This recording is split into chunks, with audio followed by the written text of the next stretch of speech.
우리말에 빨리 가려면 혼자 가고 멀리 가려면 같이 가라는 속담이 있습니다. 둘이 함께 있으면 옳은 길을 더 잘 갈 수 있기 때문에 신앙생활도 서로가 서로의 의지가 되어서 같이 가면 정말 행복하고 중요한 사실입니다. 하나님은 우리를 혼자 걷게 하지 않으시고 늘 함께하여 주셨습니다. 전에도 그랬고 오늘도 그렇고 내일도 역시 하나님은 우리와 함께해 주실 줄로 믿습니다. 우리는 길을 가는 사람입니다. 그런데 초행길을 갈 때에는 그 길을 가본 사람이 한마디 해주면 길을 굉장히 쉽게 찾아 들 수가 있습니다.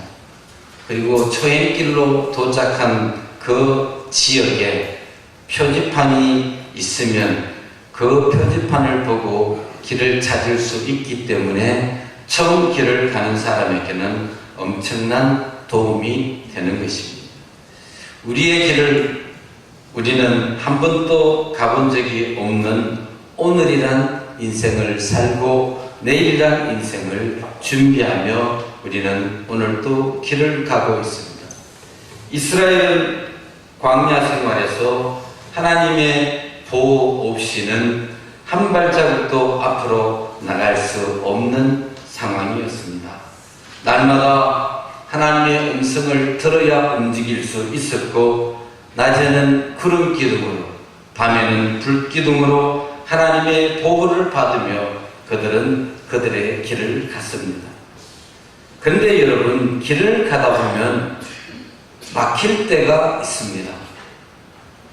그리고 그 길이 막혀질 때에는 나의 인위적인 생각의 장애를 받아 장애물이 생겨질 수도 있고 때로는 가는 길을 하나님께서 차단하실 때도 있습니다. 홍해에서 가나안 길은 320km 걸어서 열하루면 좋게 갈 수 있는 그 길을 이스라엘은 40년을 돌고 돌아서 가나안을 갔습니다. 그런데 사랑하는 교회 여러분, 정말 중요한 것은 그들은 열하루 길을 40년이 걸려서 갔지만 중요한 것은 그들의 인생 여정은 하나님의 인도하심을 받아서 갔다는 것입니다. 하나님은 블레셋을 통과하는 가까운 길을 허락하지 않으시고 그들을 광야로 내몰았습니다. 왜 그랬을까요? 세상은 가나안을 향하여 걸어가는 발걸음을 애국으로 돌려놓기를 원하고 그렇게 돌아가기를 원하는 것이 세상입니다. 그리고 이것이 인간의 속성이고 사람의 죄악된 습관입니다. 광야 길을 들어선 그들은 애국과의 결절이 시도되어져야 함에도 그들은 홍해를 지나는 순간까지도 불평으로 애국을 뒤돌아가고 싶어 했습니다. 쉽고 가까운 길이 있어도 그 길이 하나님의 길이 아니면 가지 않아야 된다는 생각을 가지면서도 그들은 늘 어려운 순간만 만나면 뒤돌아보고 애굽으로 돌아가기를 원했습니다. 사탄은 성도에게 쉽게 가자고 말합니다. 그리고 성도에게 옛날이 좋았다고 말을 합니다. 그리고 사탄은 성도의 오늘의 불평을 미끼로 삼아 성도에게 내일의 죄악을 예약하는 것이 사탄입니다. 하나님께서 오늘의 불평이 두려워서 불평하지 말라는 것이 아니라 오늘의 불평이 이자가 붙어서 사탄이 내일의 원망을 예약해 놓기 때문에 성경은 우리에게 오늘의 현실 광야처럼 힘들고 멀어 보여도 원망과 불평으로 과거로 돌아가서는 안 된다는 말씀을 우리에게 누누이 하고 계십니다. 하나님은 우리를 너무 잘 아시기 때문에 돌아서 가는 것 같아서 힘들어 보이고 둘러서 가는 것 같아서 힘들어 보이지만 하나님은 가장 좋은 길로 우리를 인도해 주심을 믿고 원망과 불평의 유혹에서 나올 수 있기를 주님의 이름으로 축복합니다. 돌아가는 길에서 하나님을 신뢰하면 하나님은 그 멀고 그 긴 길이지만 하나님이 우리를 보호해 주심으로 하나님의 그 긴 여정이 우리의 삶의 이해가 되어지는 것입니다. 왜 하나님은 모든 문제의 해답을 가지고 계시면서 우리에게 기도하게 하시고 우리를 시험하시는 것일까요? 사랑하는 교회 여러분, 모든 시험에는 출제자의 의도가 숨어 있습니다. 쉬운 답 같아도 숨어 있는 함정이 있고 어려운 문제인 것 같아도 잘 읽어보면 차근히 안정을 하고 읽어보면 이미 문제 속에 답이 있는 것도 사실인데 언제나 우리는 당황하고 출제자의 의도가 뭔지를 잘 모르기 때문에 나 스스로는 정답을 썼다고 자신있게 당당하게 말하지만 사실 그 답이 정답이 아니고 오답일 때가 더 많다는 사실을 우리가 알아야 합니다. 그러기에 우리는 답을 쓰고 문제를 받아들일 때에는 저작자의 출제자의 의도가 무엇이었는지를 간파해야 그 답을 정확하게 쓸 수 있는 것입니다. 하나님은 이스라엘 백성들에게 광야라는 문제를 출제하셨습니다. 하나님은 그 광야로 몰아 홍해로 지나게 하실 때에 하나님은 그들에게 문제를 주셨지만 하나님은 이미 답을 가지고 계셨습니다. 길이 없는 홍해 앞에서 하나님은 홍해를 갈라 바닷길을 내어 이스라엘 백성들을 육지처럼 건너게 하셨습니다. 사랑하는 교회 여러분, 길이 없어 보이는 것은 우리의 생각이고 하나님은 우리에게 홍해로 몰아가실 때에 하나님은 이미 그 문제의 답을 가지고 계신 분인 줄 믿으시기를 축복합니다. 그래서 성도는 하나님이 명령하신 곳 바로 그곳이 길이어야 되고 그것이 길이 되어야 합니다. 그리고 그곳으로 가면 하나님을 만날 수 있고 그곳에 가면 하나님이 예비하신 만나도 매출하기도 종려나무 70그루가 들여져 있는 물샘 12이 있는 엘림을 만나게 되는 것입니다. 그래서 우리가 살 길은 오직 하나님 한 분뿐인 줄 믿으시고 그 하나님을 신뢰하며 살아가는 성도가 되시기를 주님의 이름으로 축복합니다. 광야로 가는 우리에게 하나님의 인도와 보호하심은 성경에서는 도대체 인도와 보호하심의 정의를 어떻게 내리고 있는가를 살펴보면서 내 생각이 가지고 있는 하나님의 보호와 인도는 무엇이었는지를 파악하고 문제를 내신 출제자의 의도대로 내 인생에 개입하시는 하나님의 의도를 잘 깨닫는 은혜가 이 아침에 있기를 주님의 이름으로 축복합니다. 우선 오늘 하나님의 인도와 하나님의 보호하심을 제가 말을 인도나 보호로 하더라도 같은 의미에서 지금부터 사용을 하도록 하겠습니다. 인도라는 단어는 어떤 장소로 안내한다 그런 뜻을 사전적으로 찾아보면 있습니다. 그리고 그 길을 인도하는 사람을 인도자라 그렇게 표현을 했습니다.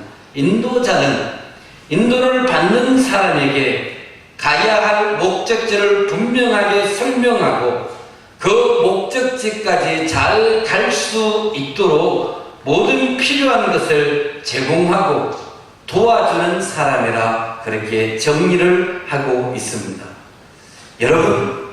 여러분은 누가 여러분의 인생에 도움이 되고 누가 여러분의 인생을 인도해 주었으면 참 좋겠습니까?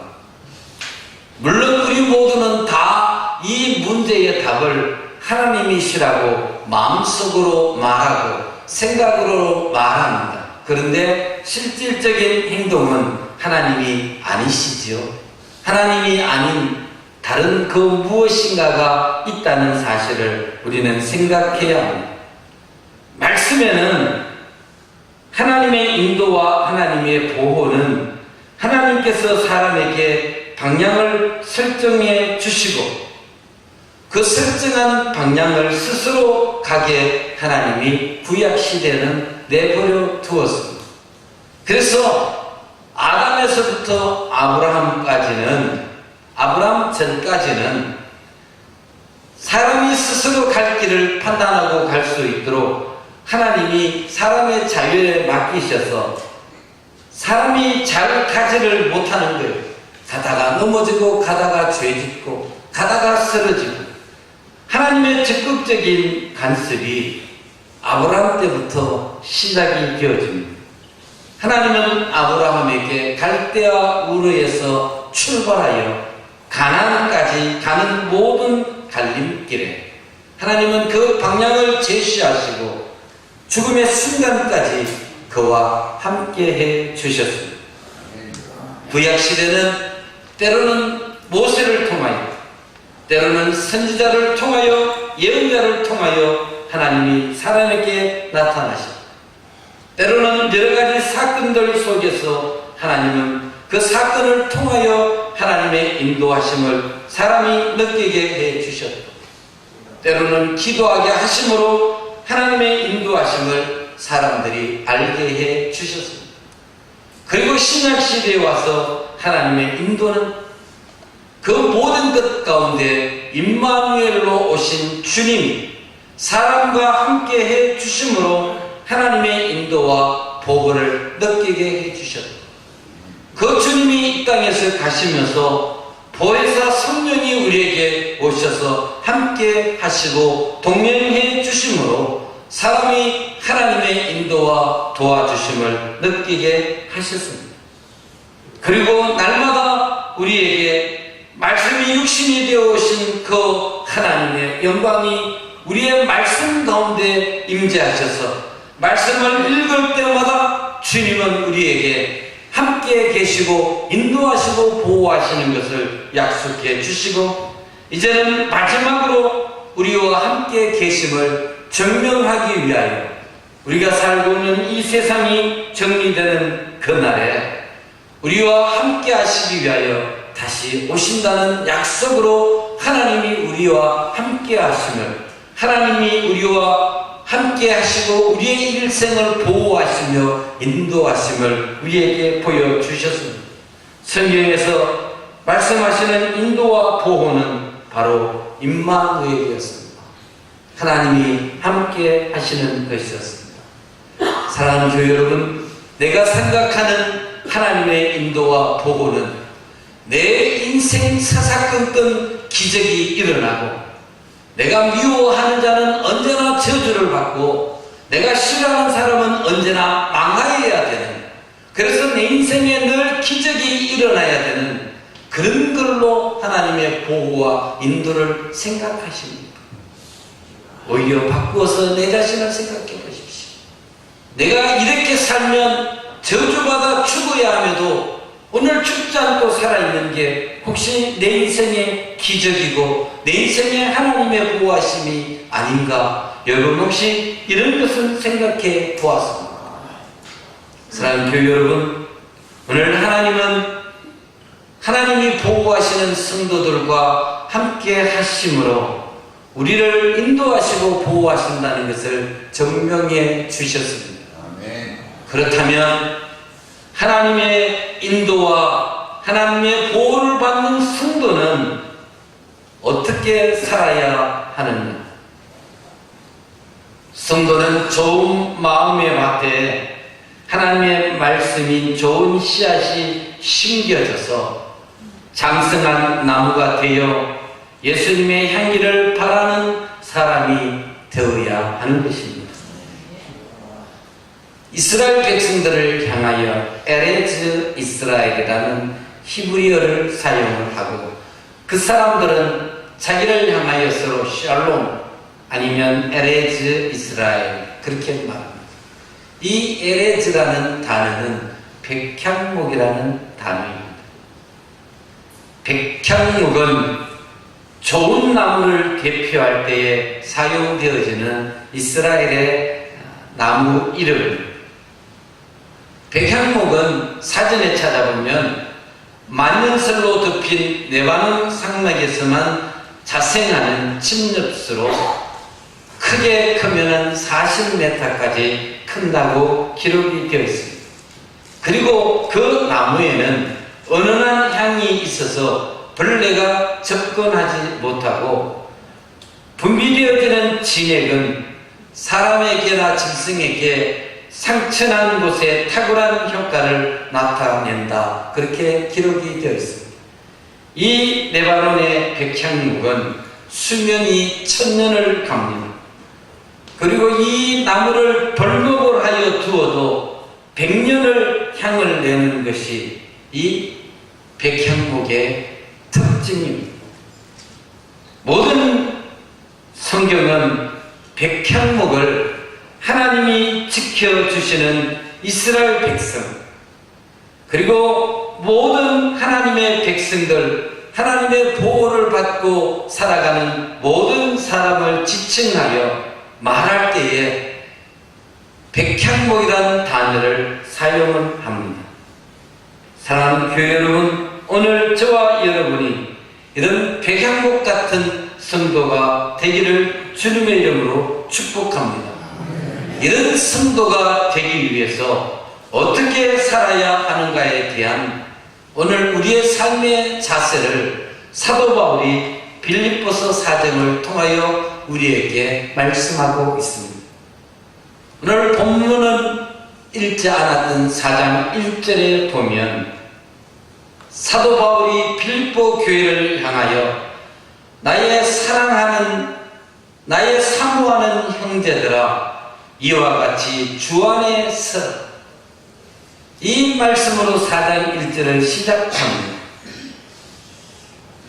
사랑하는 교회 여러분, 주 안에 선다는 단어는 하나님의 자녀답게 살아가라는 뜻을 가진 단어입니다.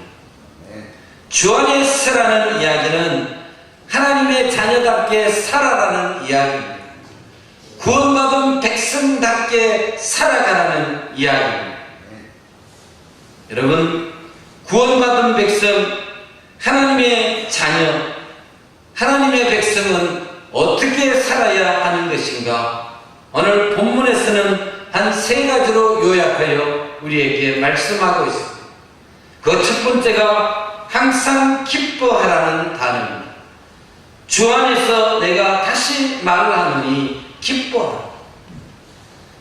이 말씀은 어떤 상황에서도 기뻐하라는 이야기입니다.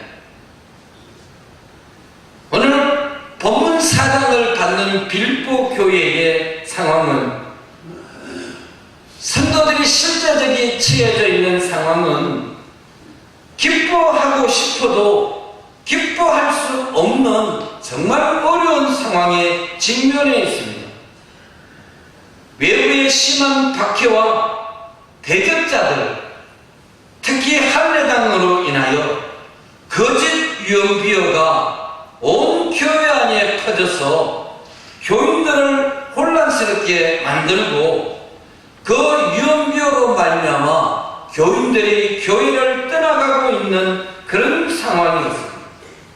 외부적으로는 박해와 대적자들, 그리고 국가적으로는 우상 숭배와 황제 숭배를 권유하고 로마의 식민지 아래에 있는 빌립보 교회의 성도들의 상황. 여러분, 이런 상황에서 교회는 엎친 데 덮친 격으로 이 할례당의 거짓 유언비어로 인하여 교회가 분열되어 교인들이 떠나가고 있고, 간신히 남아있는 교인들이 두 표로 갈라져서 이제는 다투고 싸우기 시작을 하는 그런 상황이 바로 오늘 우리가 읽었던 본문에 처해져 있는 빌립보 교회의 상황이었습니다. 바울은 그런 상황에 처해 있는 빌립보 교회의 교우들에게 주 안에서 같은 마음을 품으라고 권유하고 있습니다. 교회는 유오디아와 순두개와 두 사람이 같은 마음을 품지 않아서 교회가 갈라져서 싸우고 있었기 때문이었습니다. 교회가 갈라져 싸우기 시작하면 여러분 어떻게 될까요? 그러면 그 교회는 예수님은 사라지고, 그 교회는 기쁨과 감사는 사라지고, 불평과 원망이 가득하게 되어 성도의 마음은 강팍하여지고, 예배는 은혜가 되지 않고, 교회는 사명을 잃어버리고 존재의 목적이 없어져 버린 힘든 상황을 맞이하게 될 것입니다. 그런 상황에서 사도 바울은 기뻐하라고 명령하고 있습니다. 빌립보 교우들은 이성적으로는 기뻐해야 될 근거가 전혀 없는 상황이었습니다. 그런데 바울은 자꾸만 기뻐하라고 선포하고 있습니다. 그리고 바울은 그 이유를 너희들이 주 안에 있기 때문이라고 그렇게 말하고 있습니다. 그리스도인의 기쁨은 외부적 상황이나 개인의 상황에 있는 것이 아니라 성도의 기쁨은 예수 안에 있어야 하기 때문인 줄 믿으시기를 축복합니다. 결국은 부활하신 예수님이 모든 것을 협력하여 선을 이룬다는 그 믿음을 가져야 되기 때문에 이성적으로 기뻐할 수 없는 그 열악한 상황 속에서 바울은 그들에게 너희들이 예수 믿는 사람이고 너희들이 주 안에 있는 사람이라면 이런 상황 속에서 기뻐해야 된다는 명령이었어요. 왜냐? 성도의 기쁨은 외부적인 상황이나 자신의 내부적인 상황이 아니라 그 기쁨의 근원이 예수님 안에서 일어나기 때문인데, 그들이 기뻐하지 못하는 이유는 그들의 마음에 예수가 없다는 이야기를 역설적으로 하고 있는 것입니다. 사랑하는 교회 여러분, 정말 어려운 상황에 우리가 슬퍼하고 기뻐하지 않은 적이 있습니까? 세상에 슬프고 억울한 일이 있으면 다 원망하지만 교회를 보면 슬프고 억울한 일이 있을 때에 하나님 앞에 감사하는, 그래서 감사 예물에 올라오는 수많은 교회들을 보아왔습니다. 하나님, 이런 슬픔이 있어서 감사합니다. 하나님, 이런 슬픔이 지나가게 해주셔서 감사합니다. 여러분, 세상의 사람은 원망의 대상을 찾고 자기가 아닌 너 때문이라는 그 원망의 대상자를 지옥 끝까지 밀어넣는 것이 세상이라면, 교회는 그런 상황에서 하나님께 감사함으로 살아가는 사람들이 모여 사는 것이 교회였습니다. 그 교회의 기쁨이 충만하고 그 교회의 상황을 제일 잘 이해하는 것은 주보 뒷면에 기록되어 있는 복원 예물의 이름들을 보면 금방 알게 되는 것입니다. 말 한마디 안 하는 성도들이 지켜보지만 1년 365일 교회 주보 뒷면에 하나님 앞에 드렸다는 사람의 이름이 한 번도 없는 성도들도 많이 있습니다. 그런 사람은 내 외적으로나 내 내적으로는 기쁜 일이 있을지 모르지만 하나님으로부터 받은 기쁨이 없기 때문에 그 기쁨은 환경이 바뀌어지고 조건이 바뀌어지면 금방 없어져 버리는 겁니다. 우리가 정치꾼들을 보면은 어제의 원수가 오늘의 동료가 되고 오늘의 동료가 내일의 원수 되는 것, 그거는 우리가 다 알고 있는 사실입니다. 사람은 이처럼 환경이 바뀌어지고 조건이 바뀌어지면 어제까지 원수였던 사람이 오늘은 벗이 되는 거예요. 그래서 예수님을 죽일 때에 유대인 사두기파 바리새인 서기관들이 평소에는 한 하늘 아래서 한 땅에서 같이 이불 덮고 잘 수 없다고 싸우던 그들 아닙니까? 근데 그들이 예수님 십자가에 못 박는 그날 모두가 다 한 편 먹었습니다. 그래서 그 일을 이루었습니다. 사랑하는 교회 여러분, 내 마음에 왜 기쁨이 떠나가고 없을까요? 이성적으로 지성적으로 감사할 일이 도무지 없는데 왜 성경은 나에게 자꾸만 기뻐하라고 강요하는 것일까요? 여러분, 내가 기뻐해야 될 이유는 내 외적 환경이 아니라 주님 때문인 줄 믿으시기를 주의 이름으로 축복합니다. 따라서 예수 안에 거한다는 성도는 언제나 기뻐할 수 있어야 합니다. 외부의 박해와 내부의 분열과 혼란이 가중되어도 주 안에 있다면 우리는 기뻐할 수 있어야 하는 것입니다. 사랑하는 교회 여러분, 우리가 기뻐해야 될 수많은 일들이 우리에게는 있습니다. 그런데 주님은 우리에게 그런 안 좋은 환경 속에서 5절에 보면 너희 관용을 모든 사람에게 알게 하라고 말씀하고 있습니다. 성도는 모든 사람에게 관대해야 합니다. 우리도 속이 시원하지 않는 상황에서도 하나님은 웃으면서 자신을 받게 하는 사람을 도와주라고 명령하고 그를 위하여 기도하라고 말씀을 하고 계십니다. 사도 바울은 이 말씀을 명령으로 한 이유를 아래와 같이 선포하고 있습니다. 모든 사람에게 너희의 관용을 나타내 보이라고 말하는 그 이유를 바로 주께서 가까우시기 때문이라 말하고 있습니다. 이 한마디가 성도에게는 기뻐하고 관용하고 감사해야 될 기도의 제목이 되어진 것이고 성도가 그렇게 살아야 될 근거가 선포되어졌습니다. 사랑하는 교회 여러분, 우리를 보호하시는 하나님이 오실 날이 가까웠다는 것입니다. 인위와 아직 속에서 이미 주님은 성령으로 우리와 함께 계시고 우리의 양심을 통하여 너 이렇게 살아라, 너 그렇게 살면 안 돼, 날마다 말할 수 없는 탄식으로 우리를 위하여 기도하시고 그렇게 우리를 붙잡으셨다 주님 만나게 하시려고 애를 쓰고 계십니다. 화해와 연합보다 편나르기와 반목이 일상화된 세태 속에서 믿음을 가지고 모든 사람에게 관용을 베푼다는 것이 우리 주님이 가장 기뻐하는 일이고 주님이 가장 귀하게 여기는 일임을 잊지 않고 우리의 모든 삶의 자리에서 사람에게 관대해지는 그런 관용의 은혜를 입고 사는 사랑하는 교우들이 되시기를 주님의 이름으로 축복합니다. 그렇게 살아가도 주님은 6절에 보면 염려하지 말라 말씀을 하고 계십니다. 빌립보 교회는 교회의 어려운 상황으로 염려했습니다.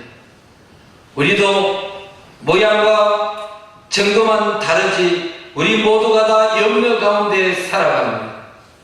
그런데 심리학자는 염려를 이렇게 표현합니다. 염려는 너림 형태의 자살이라 그렇게 말합니다.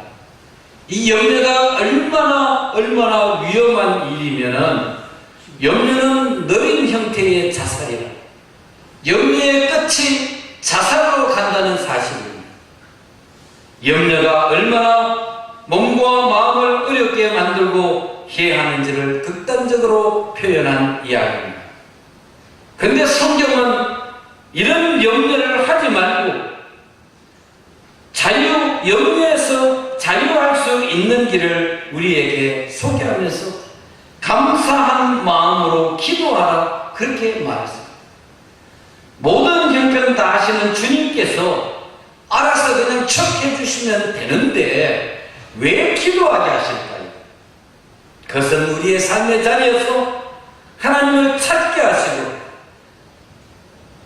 하나님을 묵상하게 하시고 자신의 염려를 주님 앞에 쏟아 부음으로 이미 쏟아 부을 때에 염려와 걱정에서 벗어나게 하시는 하나님의 섭리가 있기 때문입니다.